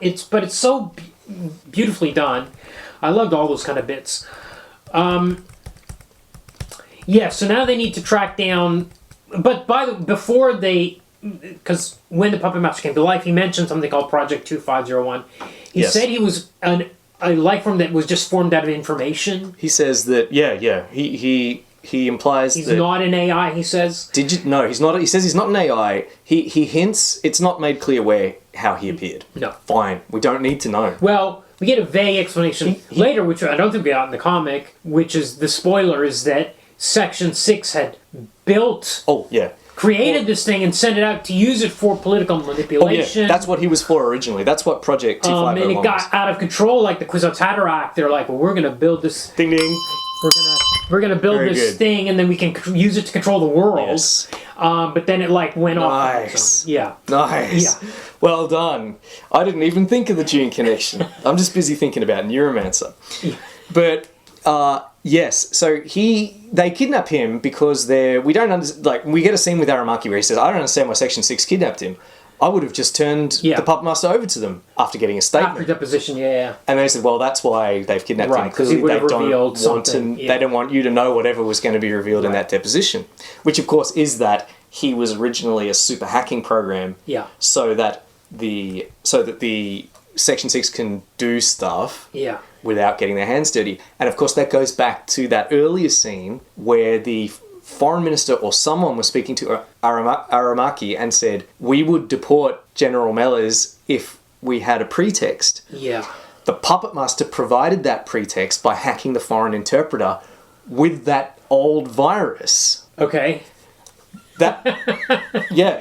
Okay. So that was the Puppet Master. We know that was the Puppet Master doing that because no one else was capable of it. The Puppet Master did that so that Section 6, the Foreign Ministry, would have the smoking gun to deport General Mellors. Okay. That's the kind of thing they've been doing with the Puppet Master. But since then, the Puppet Master is broken loose. Okay, right. And they want to get it back. That's the other thing. They want it back. Yeah. They want it back so that they can keep doing their dirty work with it. By the by, we've got Tsugusa? What the hell is the guy's name? It was Togusa. Togusa. This is embarrassing. Someone's been hacking my memories. I couldn't remember his name at the beginning of the episode. He was Shaggy Hair Man until I looked at my notes. Togusa got to use his revolver. He put some tracking bullets in the number plate of the car, fleeing with the Puppet Master, which is cool. They could have recaptured him, but they want to follow him. They want to find out. They want to find the smoking gun. They want to catch the Ministry in the act. They follow him. But they do a handover. One of the cars goes one direction, one goes the other. So they have to split up. Yeah. And the Major goes to one location by herself. That turns out to be the real location. Right. It's like this abandoned expo building. It is. That's exactly what it is, an expo building, because it has a big glass ceiling like the famous Victorian exhibition building in London, or the one in Carlton in town, the Royal Exhibition Building. And also because it has fossils on the walls. Yes. Not real And fossils, but... like a tree of like species branching off. Yes. It's which is very thematically important. It's a little bit on the nose, maybe. I love it. I do too. They don't explain anything. But there were some chuckles in the cinema yesterday. I chuckled loudly because I love it. Yeah. It's a special kind of... It's a tree. Yeah. That shows how species... Like a cladogram. Yeah. That shows how species diverge from one another over time. But this tree has a special shape because it's not a true cladogram, which would all end up in equal points in the present. Yeah. Instead, it has a top, which is hominis. Right. Humans. Right. And then, what happens to the tree? We'll get to that. It's so good. So, the major arrives. She can see that the car is parked in the middle of this big empty building. She's suspicious, and rightly so, because there's a cloaked... think tank. One of those tarantula robots. It's the only one we see. We don't have the Fuchikomas in Thank goodness, because they're so stupid. But this tank is so rad! Yeah. It's big. It's like tank-sized. It's as big as a tank, and it's very dangerous. Yeah. She has to wait till it exhausts all its ammo. Yeah. That's her only way to take it on. She fails to take it on. Yes, she fails. Right. But we get her... This is after the sequence on the river that you mentioned, this is the other great sequence in the film, her battle with the tank. And I think most other adaptations of Ghost in the Shell since then have always had a battle with a tank in it somewhere because it's so iconic. Yeah. Major Kusanagi fighting the tank. Yeah. She shoots at it, but doesn't seem to be doing much. She just sort of runs around the room, hides behind pillars. It's shooting. Yeah. It shoots at her. At one point, it shoots at her, and the bullet holes go up that tree. Up the tree, yeah. Destroying all the other species on the list, but stops right before it gets to humans. Yes. What does this mean? Does this mean humans have despoiled the other species on the planet? That certainly seems that way because this is a pretty nightmarish cyberpunk style future. Yeah. But also, is this a synonym for, or is this an allegory for evolution? That present species exist because they have outlasted. Well, I think ancestors? we're about to 5 minutes from now. We're about to get a sequence which is similar to the end of Akira, where you've got the evolution of a new life form. Very much so. The next step.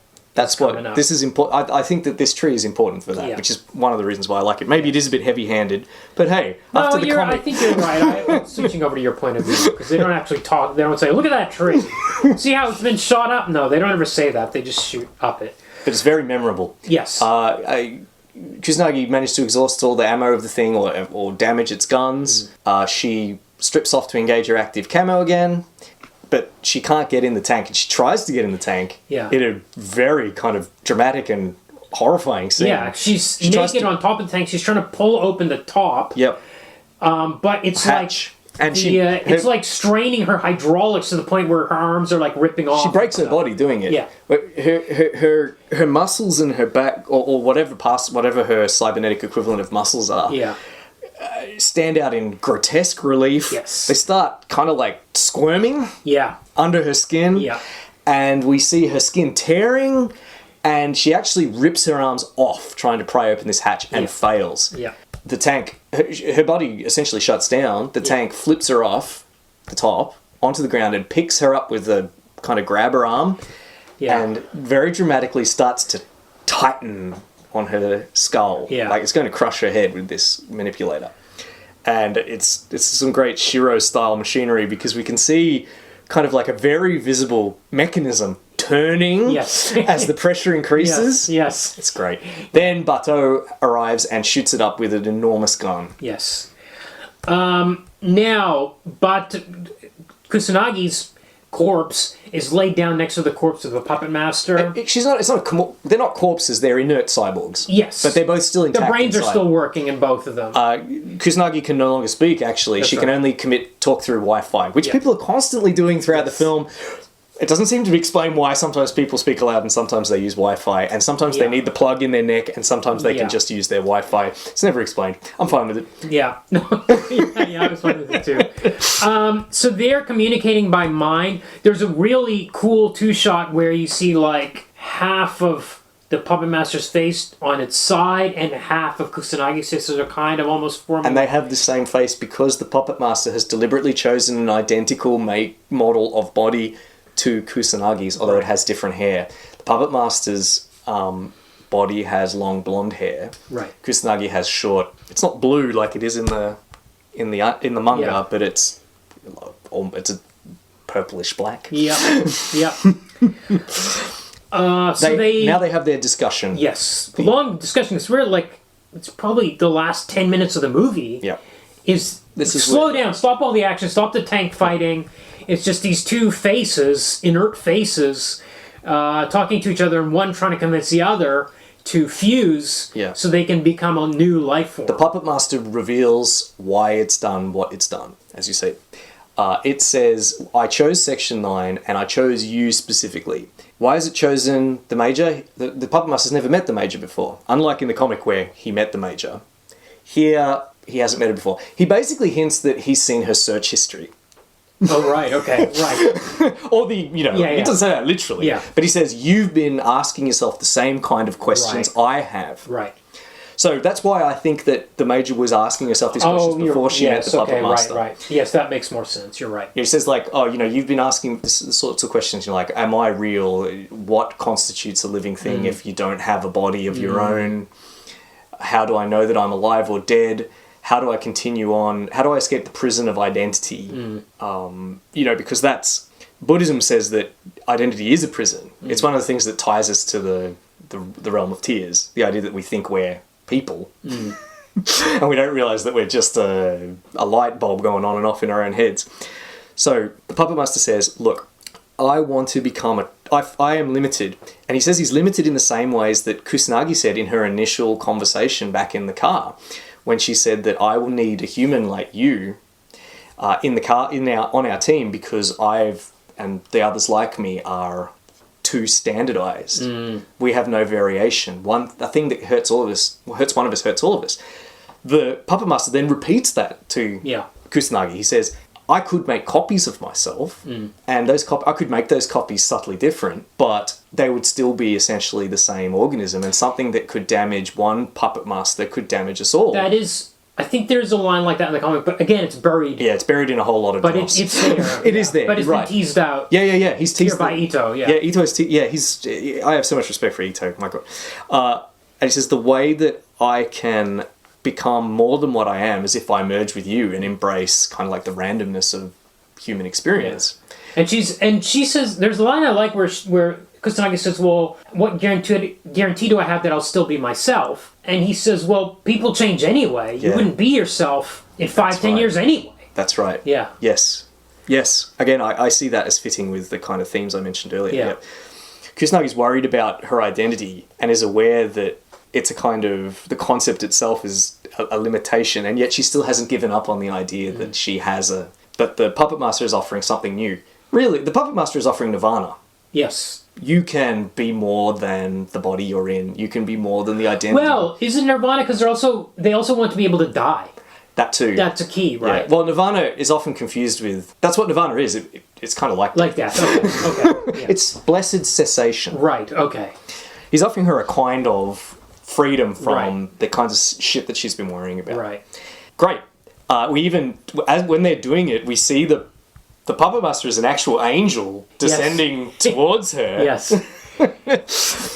And then, meanwhile, the Foreign Ministry has sent these helicopters with cool snipers in it. They look like ornithopters, actually, because the wings unfold. They do look like ornithopters when they're stabilized. Yeah. And then, we have this groovy dialogue where the snipers are artificially slowing their metabolism so they shake less as they aim.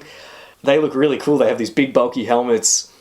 They plan to eliminate everyone there, but especially the Puppet Master and Kusanagi. Neither of whom they've decided better just if we can't recapture the Puppet Master, we need to wipe it out. Yeah. At the moment of when the angel descends and the Major has decided to merge with the Puppet Master, the snipers shoot.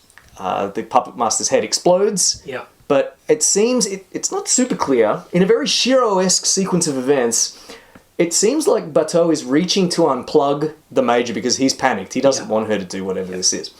He doesn't want her to lose her identity. And it seems like the bullet goes through his arm and is then deflected away from the Major's head. And instead decapitates her instead of destroying her brain case like it was supposed to. That seems to be what happens. Yeah. Well, he does say later on he recovered the head. Like, they didn't find her head. They found all the other stuff there at the scene. Yes. It's the very next scene. The last thing we see, the Major sees, is Bateau. We see her severed head. Yeah. Presumably the snipers didn't want to sever her head. They wanted to destroy her brain. But I think Bateau's arm deflected it in either a deliberate effort by the Puppet Master or just luck. Well, we have seen the Puppet Master manipulate his arm earlier. So it probably was the Puppet Master then. Yeah. Last thing we see is, the Kusanagi sees, is Bateau running up to her. Like, his mouth's moving, he's yelling, but she can't hear anymore. She's too banged up. We hear her internal voice say, Bateau, then blacks out. Yeah. The next thing we see is her, someone, waking up in a room. It is very much like the finale of 2001. You get a long track into this mirror. You don't know it's a mirror. It looks like a opening in a door, and the camera slowly pushes in. It looks like a photograph of a little girl sitting in a chair, and then you realize it's her looking at herself in a mirror on this door. She's in a child's body. Because we actually get a first-person RoboCop kind of scene where there's static that clears up. Yep.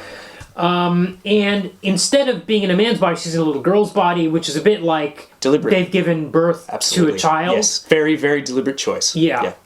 And she's got a little girl's voice for a couple minutes, but then it modulates into her adult voice. After a little bit. Strange, don't know why. Yeah, don't know quite why that Because it's clearly her head. Why wouldn't it just talk with her voice? Yeah, but she's put into this little girl's body. He's put her head on a little girl's body. Yeah. As funny. She just gets up and leaves. And you know, I think maybe it is a little girl's head that just has her hair. I don't know. It doesn't seem oversized for the body, but it does look exactly like her. So maybe this is the child version of the Kusanagi mass-produced android. Maybe. Bateau gives her some keys. He says, "Where are you going to go?" She sort of says, "I don't know." Yeah. And much like the final scene of the manga, she leaves the building, looks out over the cityscape and says, "The net is vast. Where will I go now?" Yeah. I'm talking about the Bible quote. Okay. Right. So do you remember the Bible quote that begins, now we see as through a glass darkly? Yeah. The Major, when she's in her child body, says... She completes Or she reads the part that came before. Yes, which is, when I was a child, I spoke as a child, acted and thought as a child, but now that I am no longer a child, I put childish things away. The child is, like the offspring. Here, she was a child before, and so was the Puppet Master. Before they saw one another through a glass darkly, now they've achieved their apotheosis. They've moved on to the next stage, where they are no longer, as children, they are now experiencing the sublime new life where they are figurative adults. So in the Bible, this refers to the difference between this world and the next. Yes. Here it refers between the experience of lesser life forms, I suppose, and the transcendent one that's now arrived. Right. This ending reminds me very much of Neuromancer. Right. Which ends in a kind of similar fashion, where it's not a human and an AI that merge, but rather it's the two AIs, Wintermute and Neuromancer, merge to become a new being. And much like that, this feels like, to me, the end of the story. Yes, absolutely. This is the next chapter. The next chapter is this new being. This new being. On that tree, that cladogram, now Hominis has been shot, and we have a new thing above it. This, to me, this is where you end the story. Something born of information. Yeah. And manipulation of AI or something like that. Yeah. A fusion. The story ends here. I mean, it doesn't matter. If human beings continue to exist, it doesn't really matter, because this is the next thing. Yes, and it's so thematically complete that you're not like, well, I want to see more Adventures of Section 9 before she fused. Yeah. Like, why would I want that? Yeah. It's a perfect story. Yeah. It's like 70 minutes. Yeah. I'd forgotten how short it was, because it feels like it's such a complete lived-in world. Yes. Yes, that's part of the over-engineering, is you really are in this world, and like the animation level is not like, it's not of the quality of Akira. No. It's not that tight, but it's so beautifully drawn, and as you say, every single thing has been given attention to, that feels like a really complete world that you are inside of. And a different world from Akira as well. You would never confuse this for... No. I don't think you confuse this for the world of Akira. It looks completely different. Yeah. And it's so good. There's also... I see as well, but Akira is clearly influential on the movie. Yeah. Yeah. And I think maybe Blade Runner...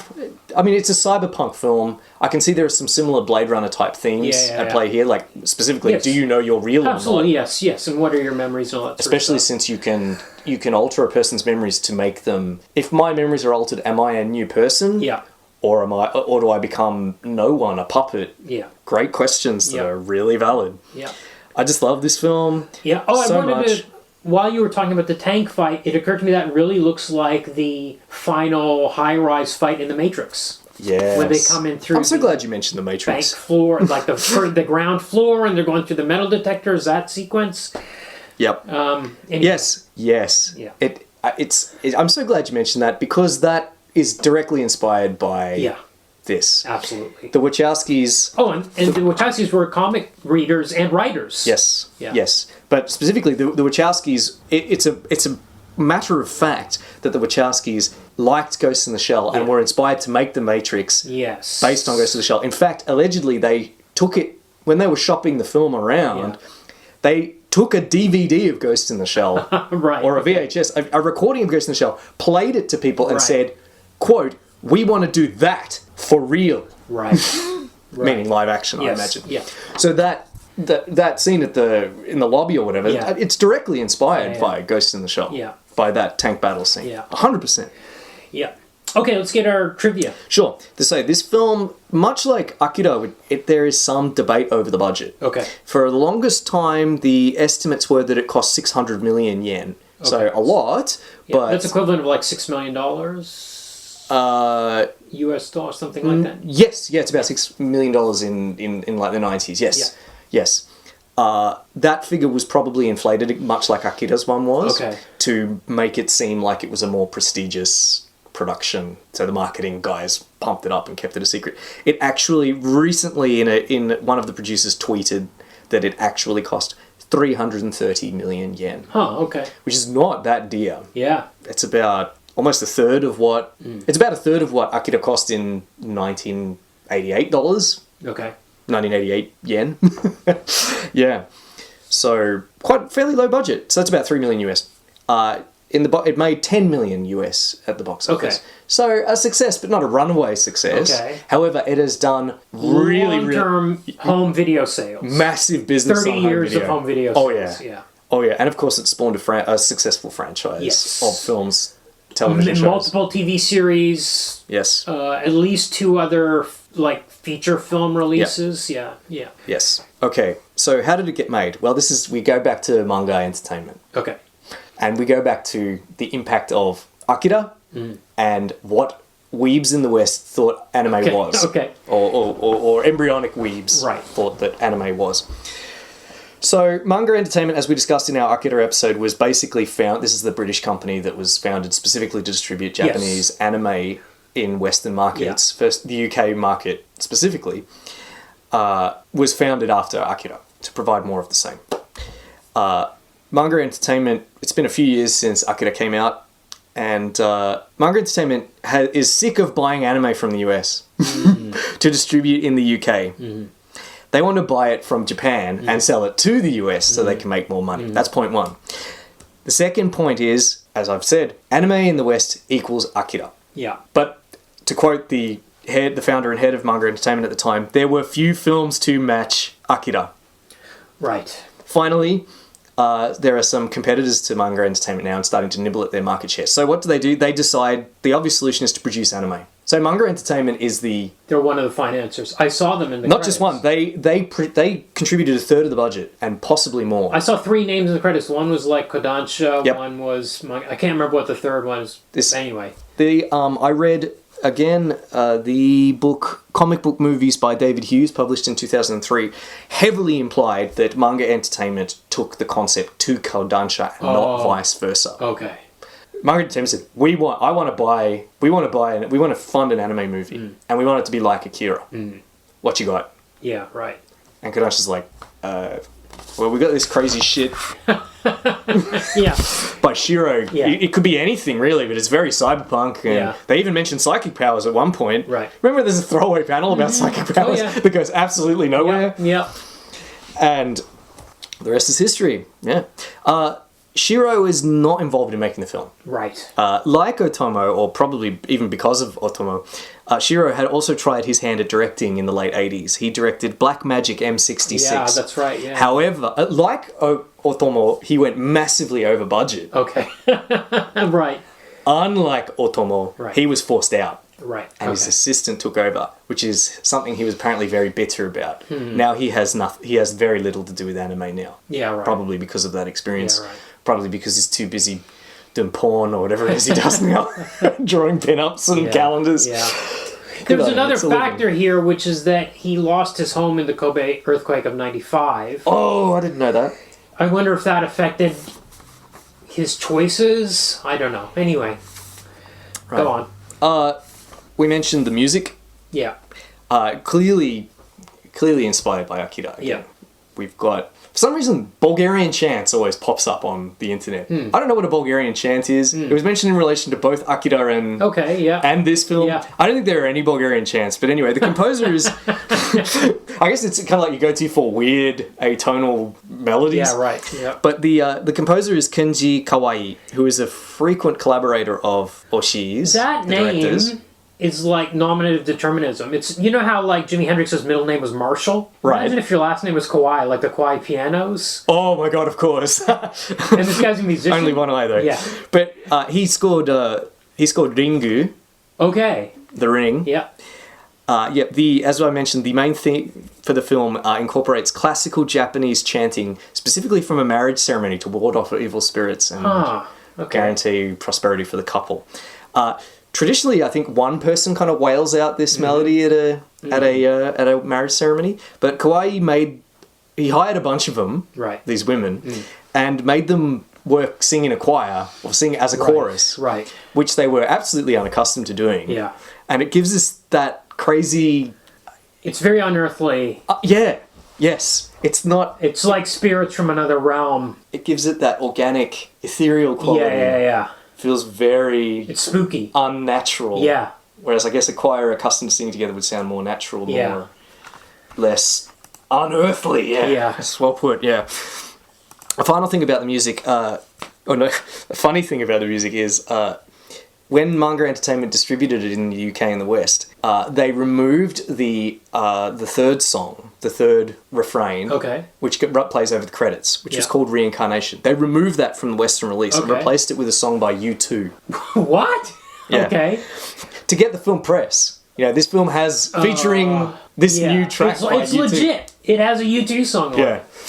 So, didn't they also do one of the Joel Schumacher Batman movies? U2, probably. Yeah. I'm not sure. Thrill Me, Kiss Me? I don't remember. I know Smashing Pumpkins did, but I don't know about U2. But so obviously this, it gets to appear, it gets mainstream press that a manga film, that a Manga Entertainment, a Japanese anime film wouldn't normally get in the mid-90s. Okay. However, this pissed off both Kawai and Oshii. Yeah, right. Who, as revenge, apparently spent the remainder of Manga Entertainment's budget on recording a cheesy Cantonese pop song that only appears for a few seconds. It's only audible for a few seconds during the market chase scene, where Batou is chasing the puppet master's puppet through the market. Wow. And I was listening for it, and you can hear it. Right. Okay. I love that. But yeah, reception. Obviously, this is an enormously influential film. Not as influential as Akira, since it itself is inspired by Akira, but still, everybody remembers this film. A lot of filmmakers, including Western filmmakers, have a lot of very positive things to say about it. And the themes that appear in this appear in all sorts of things. Everything from surrogates, which we did, to Avatar, arguably by James Cameron. Yeah. James Cameron often quoted as saying of the film, a stunning work of speculative fiction, the first truly adult animation film to reach a level of literary and visual excellence. The voice of Batou was a guy called Akio Otsuka. Okay. He was the voice of Commander William Riker in the Japanese dub of The Next Generation. Okay. We love a Star Trek reference. Considering ringing the bell for Star Trek references. Because we do love a Star Trek reference. That's pretty much all I have for trivia. Okay, so it's votes time. Absolutely. Right? Yep. Okay, the comic. I can't vote yay for the comic. No, I can't recommend it either. I would say it's beautiful, but just go read Appleseed instead. It is just as beautiful and probably makes more sense, is longer 100%. And is more fun in that respect. This feels like a draft. Yeah. With inexplicably finished art. It feels like art. the notes were drawn. Like his Bible, his series Bible was drawn. Yeah, like he mailed the wrong package. Yeah. You know, he had a series Bible and he had the finished product and he mailed the wrong one in. Yeah. The one with all the marginalia got published instead. Yeah. It really feels that way. So it's a hard read. But I do wonder how many people have actually read it, because the movie has the rep, but I don't know if the only people that would read this would be people that want to see. And also, I do want to point out the color pages. I don't know how he did the colors. Really are amazing. They're so beautiful. And I don't think he did as many. And there's a lot of color pages, which is unusual for any manga series. I don't remember any of his other series having this many color pages. So pick it up, flip through it. Don't buy it. Don't read it. If you see it in the shop, just definitely have a thumb through it. Specifically pages 58 to 60. Yeah, enjoy those. It's amazing to look at. But yeah, I can't recommend. Okay, so the movie, I think it's very clear. It's yay. Yeah, 100%. Beautiful, interesting, thematically rich, amazing score, great, good, excellent animation, not quite on the level of Akira. That's right, but still. But the paintings, like each scene, especially the canal boat sequence, beautiful, unbelievable, just unbelievable. Okay, adaptation, brilliant. Yeah, I agree. I think this is they've picked out parts to make a movie out of the source material. Yeah, Itō. Yeah, I mean that is infinitely more consumable than the source material. Everything in the film, amazingly, is present in the comic. Yes. So many things are present in the comic. Yeah. But really, there's almost nothing is invented wholesale for the film. And even if they are like the fractal fingers, that's like a visual thing that works better in a motion picture than in a comic. 100%. I think people did have maybe Shiro could have drawn the hell out of it for sure, no doubt. But and yet, where it's gone away from the comic, it's always been an excellent change that helps illustrate the themes. Yes, like linking that first assassination to the Puppet Master plot. Oh yeah, we later find out that the defector, the one that was trying to defect when Kusanagi assassinated the foreign diplomat, that was a guy that was working on he was a programmer for the Puppet Master. Yeah. So they link together all these different And I didn't really understand the links, but I'm like, okay, there's a link. There's a through line at least. You can absolutely follow it. Yeah. You can follow it, especially if you watch with repeated viewings. Yes. Whereas I don't know if I get anything more out of this if I read it 100 times. I've read it 3 times. I do not get it.